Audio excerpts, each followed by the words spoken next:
Hello everyone, how are you? I am your teacher. I am here with the important question answer you asked. I welcome you on Let's Learn question and answer. So our main question for today is run the compact and repair tool to optimize database efficiency by compacting unused space and deleting unnecessary temporary objects. Correct answer is running the compact and repair tool is a critical step in optimizing database efficiency by compacting unused space and deleting unnecessary temporary objects. The tool helps improve overall performance and reduce file size.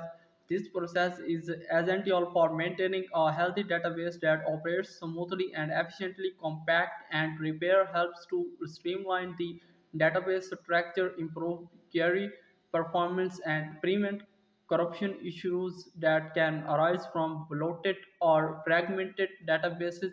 Regularly utilizing this tool is a best practice in database management to ensure data integrity and maximize the system's efficiency.